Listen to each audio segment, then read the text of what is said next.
Oh, you little brat. You have no idea what I can do.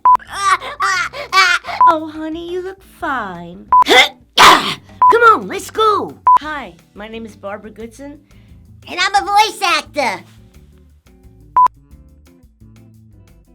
Some people may know me as Red Fraggle from Fraggle Rock. That was one of my favorite cartoons. Red Fraggle! And I would say something like, Wembley, the pipe bangers are banging and the doozers can't swim. Oh, Cruella de Vil, darling. Puppies! One of my favorite characters is Mother Talzin, the Clone Wars, the Star Wars. And last but not least is someone called Empress Rita. Get those Power Rangers!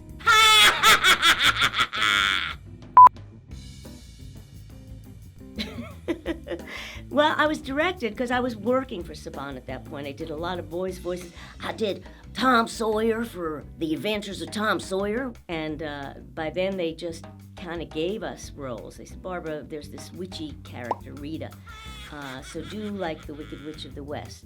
So I did. I get you, my pretty. So I did that kind of voice. So they did a study of what people thought of it, and people said, it's not so scary. And so they fired me. And I said, well, that's how you directed me. What do you mean you're firing me? They said, well, we're going to have auditions. I said, well, can I audition? And they said, oh, okay. Well, I was pretty pissed off that I was fired, So I said, you want it scarier? I'll give it to you scarier! And that's how she was born. I did not have a clue that voice was coming. It came out of being angry. And I had to do it I'm still doing it. So 20 some odd years later, I'm still screaming as Rita. When you have to talk to yourself as a character, it can be challenging. But if you're in the story and you're right there in the moment, it's not so difficult. I mean, like in Cloudbread, I did Wooly. Wooly was a very shy sheep. That's Wooly. I mean, he became part of who I was. And then there's Ruiz, unbelievable, who's a very poetic little fox. And when they talk to each other, to me, I hear them both as people in my head, and they can easily talk to each other. So I was basically in the forefront of dubbing. It was just coming in, and it was the early 80s. It was very much primitive. We didn't have picture in the beginning. We had seconds. Do it in a certain amount of seconds. And then we got to picture. I did that show, the soap opera Broken Doll, which was about a girl with a hunchback that got her hump removed.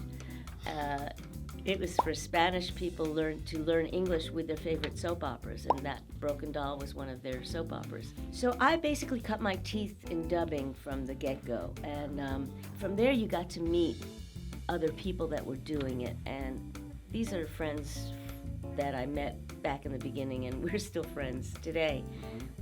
It's incredible, that little community.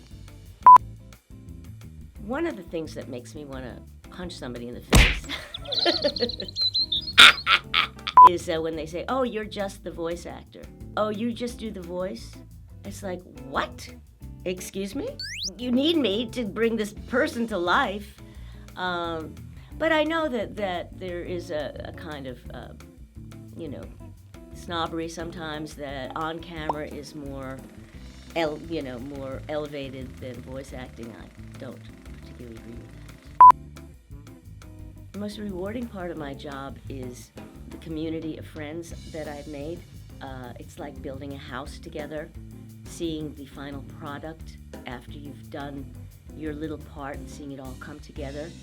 And the humor and the creativity and the kindness that happens, because we're all still friends. I mean, most of us, we still get together. Please subscribe to Verite Voiceover on YouTube. Or else!